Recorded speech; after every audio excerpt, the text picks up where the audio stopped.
every tribe and tongue would join the song of the angels and the 24 elders. I'm Winnie Nancy from various places. Shortly, I'll be brief. I want to go something. My story begins when I'm 11 years old. I lived with my uncle, my paternal uncle, a brother to my father. Since childhood, I didn't know any of my parents, neither dad nor mom. My mom, they used to tell me she passed away when I was young. And my dad died. The first time I saw him, the following year, he died. My uncle was the only person I had as a parent.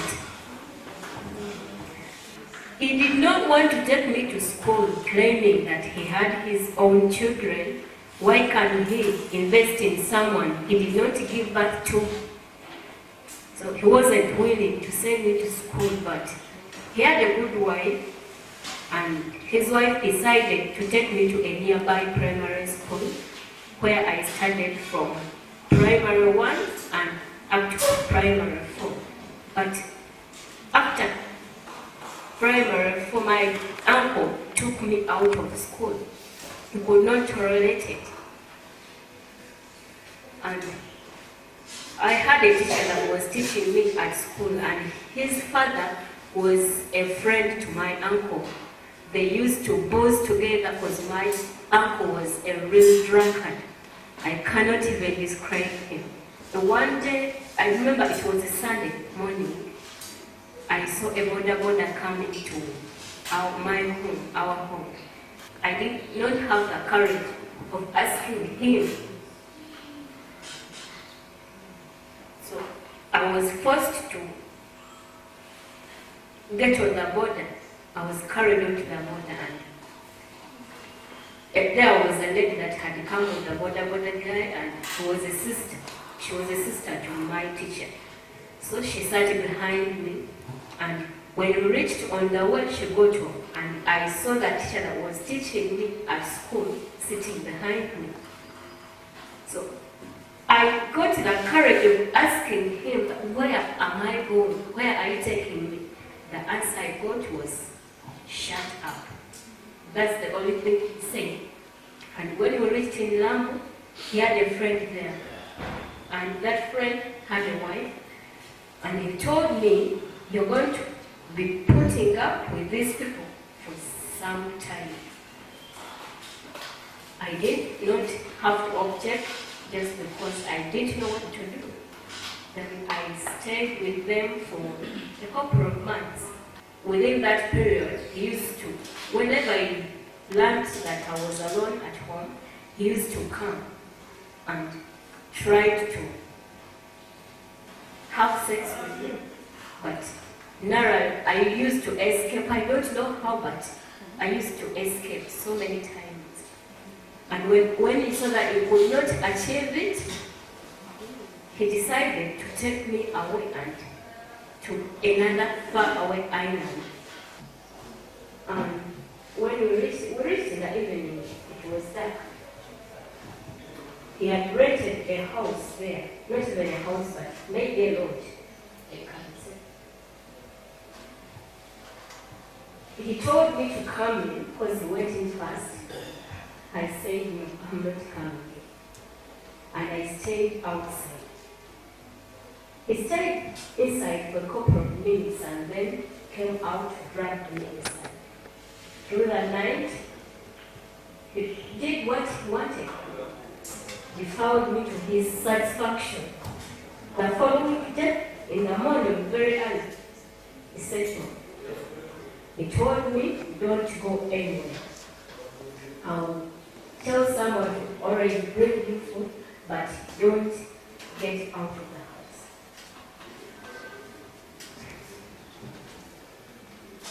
In the afternoon, the lady, I saw a lady coming. She opened the door because it was locked in the apartment outside. Why was this?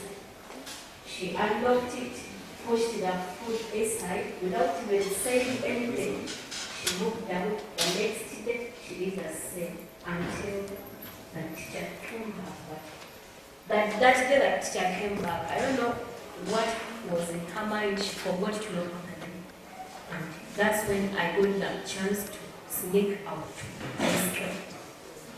So, really, this problem of sexual abuse, as I said when in the documentary, it is very complex. And I don't believe in apportioning blame. For those people who are saying that it is committed by people who are coming from across, I don't believe in that. This problem is happening in our homes. You get it? And most of the reported cases that DPC is getting, they are those cases which happen when people are within a very distant degree of kindred. But when you find it is the uncle defiling, it is the brother defiling, those cases are not reported. And we know they are happening. So our biggest task right now is how can we address those cases, the unreported cases within our homes. Because most of these, I want to thank these girls who have come up to break the silence. Most of the girls are defiled and they stay within a home. Because one, if you find that the defiler is the uncle, and the uncle is the breadwinner for the family, when this girl reports, the entire family and the community turns against this what? This girl. In fact, there is that question which was asked, that chairman, what did you do to that person? We, as if you look at what we are supposed to do, as when you look at, by that time I was the probation officer, and they are saying that the best institution or the best place for the care of these children should be their community. So when this girl was defined, there was what we are doing, we are identifying the fit persons. They are what we call fit what? Fit persons. For example, if a child is defined, as a government we cannot afford to keep all our children in the institutions. What we are supposed to do, when you look at community response guidelines, we are supposed to identify or to put that child back in the community. Because if we put all these children and we put them from the community, where can we keep them in those institutions forever? Institutionalization should be a matter of last what? Resort.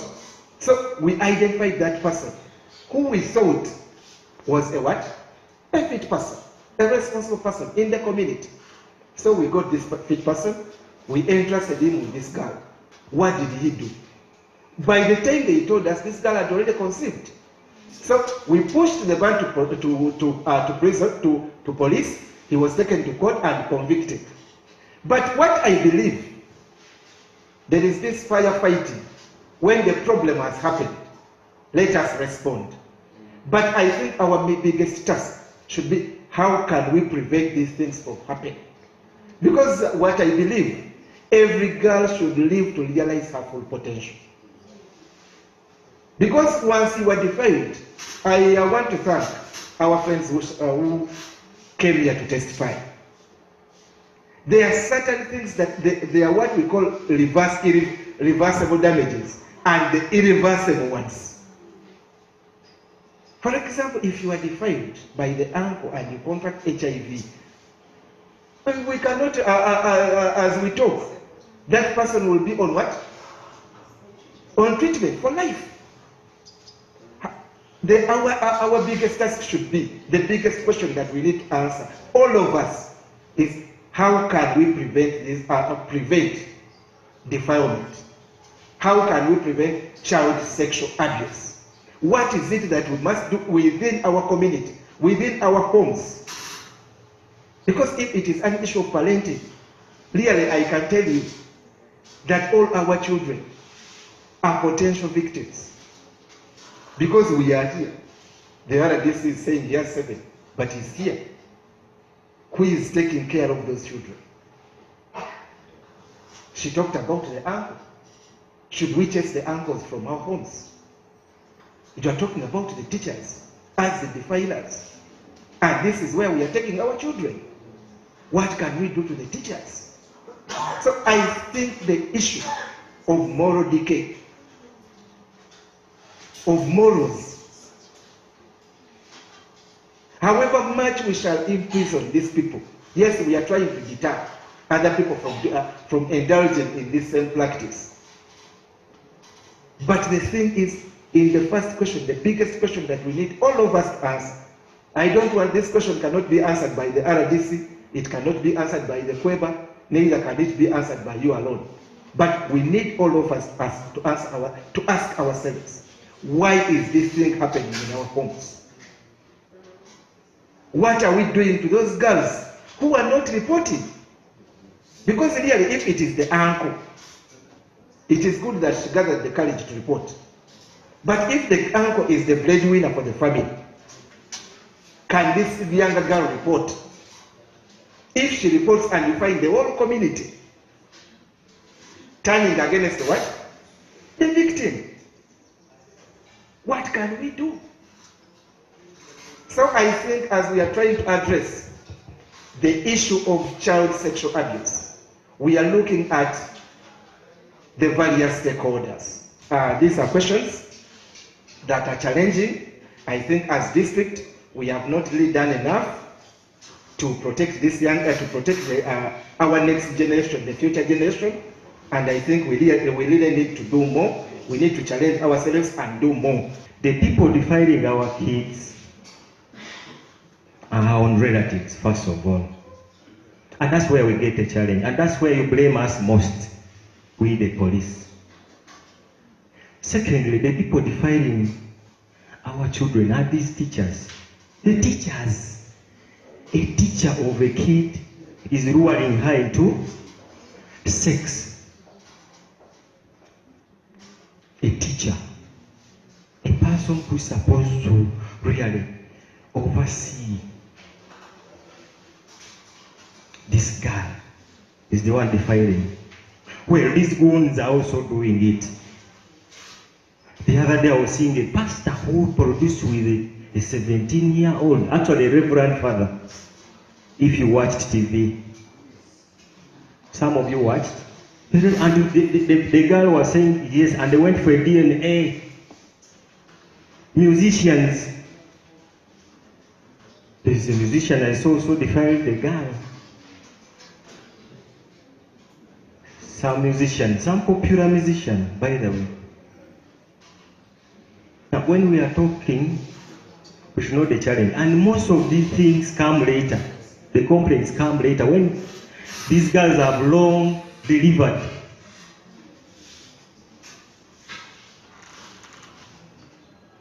So that is where, as police, we get a problem. Cases are not reported. Well, we also have our own problems when cases are reported because we have challenges, especially here in Kalangala. We have challenges of logistics. We have challenges of people who play with files. You do your best to investigate a case, but somebody else has his own interests, I must say. But of course, police, we are the punching bags. A mwananchi down there doesn't know who. The person knows police, period. He doesn't know the procedures that we go through.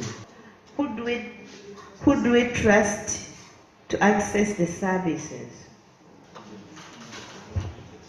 And as she's asking, I think just to give a bit of background, to contextualize her question, I think it goes back to issues of where girls run to one place to another without seeking services, or they are turned away from one person to another. So the question is, for example, if you go to one place, there were also some suggestions yesterday from our meeting where they did reference the police harassing them. So how do they know which are the trusted people, and so that's really the question there. You're supposed to trust us, the police. Actually, we are civil police, we are supposed to be trusted. But what I've explained is all that lack of faith in us has come out because sometimes we don't know the procedures. When the state has said release, the blame comes to me, the police, or the DCID, or the police generally. When the court releases, it is me punched the police because you don't know. You see, that's what but we are supposed to be trusted, really. And we are supposed to do our work professionally, 100%. Professionally. Now, of course, we have some rotten tomatoes. I must confess. Because when you have a group of people, not all of them will have the same behaviors. Everyone has his own behaviors. But we've really tried to fight that. Especially with capital offenses, defilement of girl children. So that's what happens. I think I've partly answered you. Why is it that lawbreakers are arrested for a short period of time? Lawbreakers are arrested. I talked about release. Release. Because we release, first of all, sometimes police releases because you have not come to write statements. These are procedures. Because the human rights are also in my case here. 48 hours. Constitutional right of any offender, regardless of whether it is a capital offense. You get me? 48 hours. Whether I shot her, it's in the Constitution is very clear, the laws. 48 what? And should I go beyond detaining that person? Mpola and his colleagues of human rights on my case. Please, the law is clear. Have this person released on bond. Because it is his or her constitutional right. And my question is going to the DPC. Whom should we trust? Because even the policemen that we report to, they are the same people who at the same time con us. Policemen conning young girls, huh? Who should we trust? The policeman was conning me, asking for my numbers. I don't know whether he was asking for the numbers to con you anyway. But if it happened, those are the rotten ones. Somebody asked it, where is the young lady? So I don't know. Was he asking for the number to ask for love from you? I don't know. But it's wrong if it happened. If it was the intention, really, it was wrong. And they would really wish to know who that officer is. Did he say anything? Was he, you know?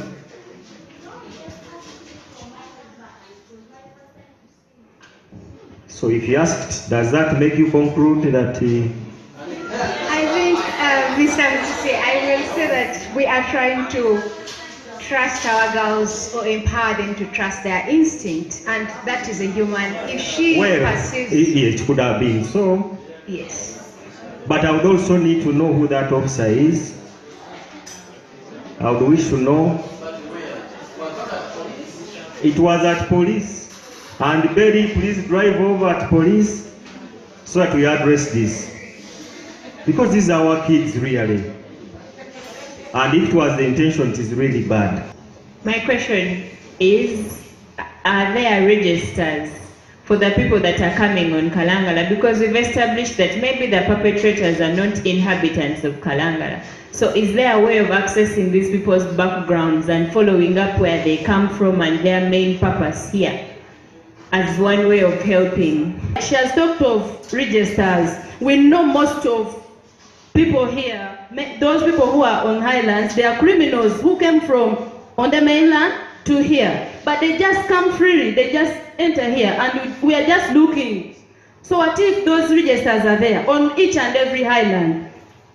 I think we shouldn't get excuses here. And then what of like police stations? We talked of police stations. Yes, some islands are far from here. At least if we have problems like for us who can access the police and others, What of those, our sisters who are far, very far? So what if you set a police station maybe to Bufumira, and maybe those nearby islands, those kids, they can access at least that police station in Bufumira. I think that one can also work. So think about that one. Registering people around the islands. For us as police, we have done it. We have a police station per sub-county. A station, leave alone these smaller posts. We have a police station at each and every sub-county. So the time is now. Everybody should come up and support this idea so that our children have a sense of belonging. What is being done to those parents who neglect their children? Because we have seen that other parents sell their children, other parents do defy their children. Such kind of people, what can we do to them? So she's really asking on the issue of where parents are really neglecting their responsibilities. What do we do to parents who neglect their children? Of course, when a woman comes and reports that the husband is neglecting my children, I summon the man, counsel and caution. If they refuse, the next step is court.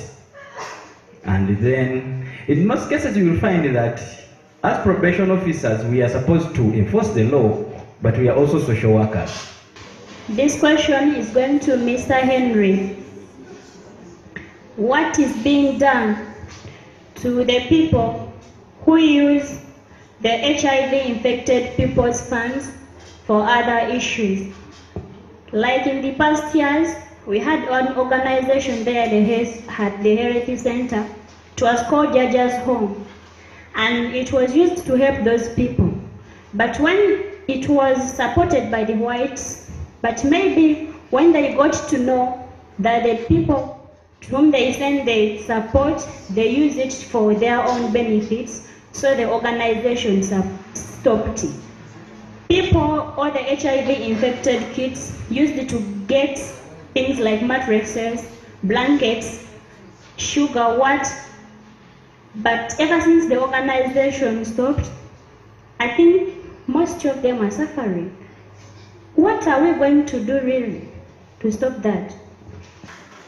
Going to the questions that targeted me, maybe my colleagues and the young people who are here, for us who are involved in partnerships, fundraising and collaborations with organizations, is that when you get a grant, there are ways a donor would feel will handle you. If you misuse the fund, like right now in the next 10 minutes, I'm going into an audit hearing by one of my partners.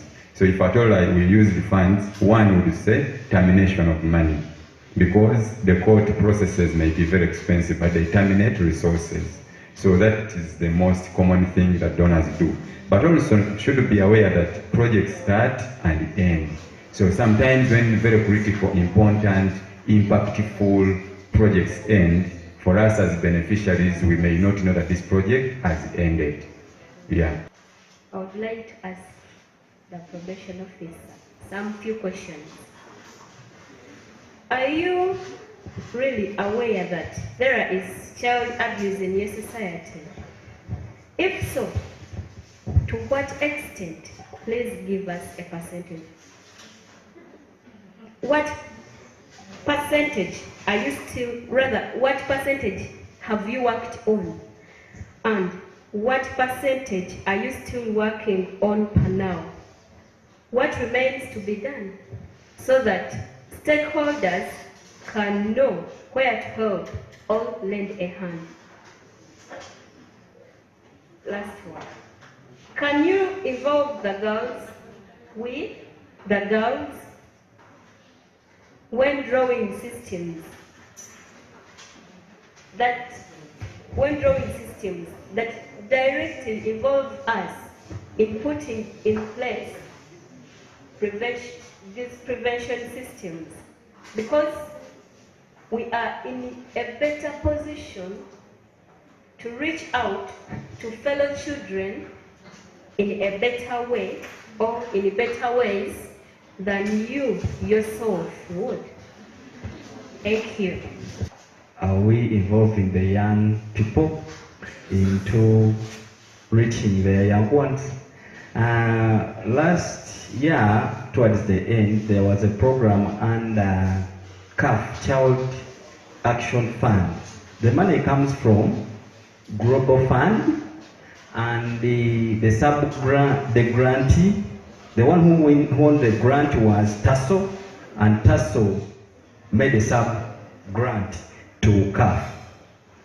And we trained over, every sub-county brought 15 people between the ages of 15 to 24, I remember. So we trained in all the sub-counties, apart from I think one sub-county, that was Mazinga. So I think we understand and we appreciate that the young people have a lot to play. And so just understand, Winnie, that in Kalangala we have over, because if you get 15 times 6, that is like 90. 90 youth that we are trained on issues to do with HIV and GBV. We should remember that now GBV was now taken to be a what? A cause and effect of HIV. So it was recognized. So we train them and they are there reaching out to the young ones. Do I know that abuse happens in the community? Child abuse? Yes, I know. Winnie, I know that child abuse happens in Kalangala. And like I said, we have not carried out a study, because I cannot give you exact figures that this, but I can give you estimates in ratios that at least every month we receive, if you look at now, if it is defilement, sexual, that is sexual violence now, we receive cases 3 to 4 every month, 3 to 4 of abuse. Then battering the children, we receive like 1 at least every month or 2. Then child labor cases, 3 to something, and then the rest. So on average, every month at least we have 9 children or 10. Then my second question is going to the chairman, LC5. During the presentation that was, the documentary that was being shown to us, in his speech, he was like, there was a girl who was defiled, and then they took the case to the police. From the police, they got a trustee, and I remember he was making a sign of quotes, a trustee in quotes.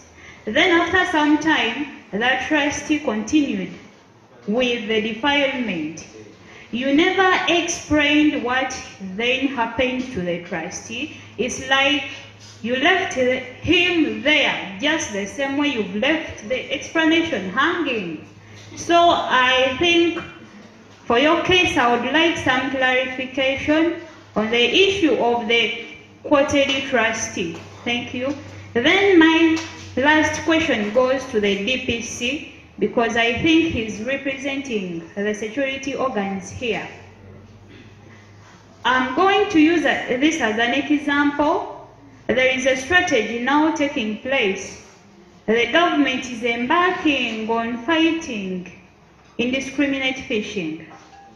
There is a great fight against indiscriminate fishing, people being punished, of course fishermen who carry out indiscriminate fishing.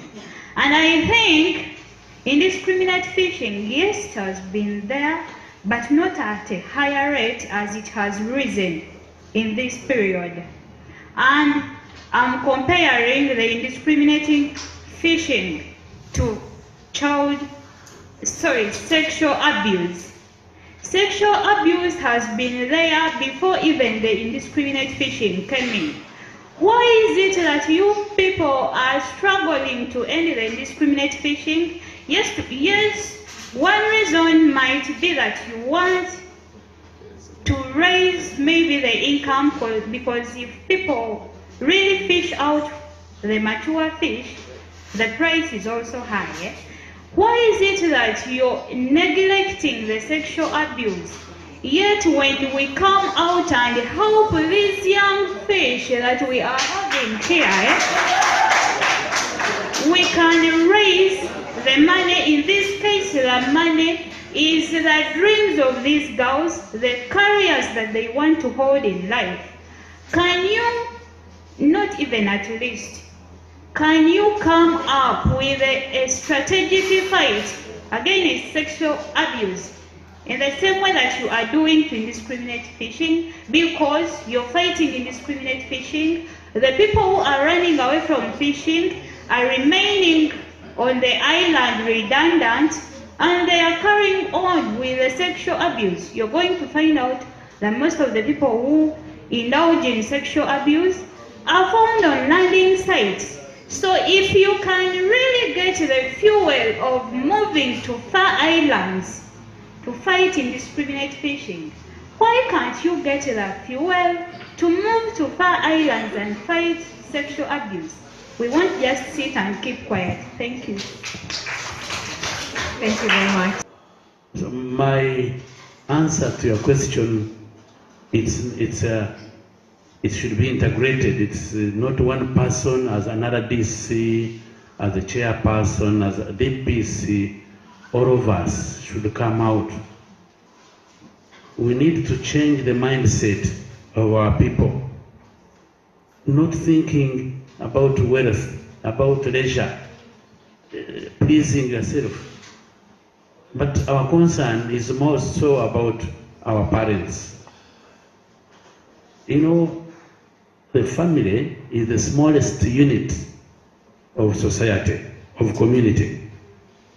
If we can inculcate, instill morals, behavior to our families, our children first, then it can expand to the LC1 village, the community. So my appeal to fighting HIV first, because this sexual behavior eventually begins, it begins with the individual, the parent, the human face, then expands, and as a result we get diseases. So many types of diseases. Maybe as a doctor will talk about it. But we need to be focused. We need to come up to these fishing communities, educate them about the effect of sexual abuse. Join the song of the angels and the 24 elders.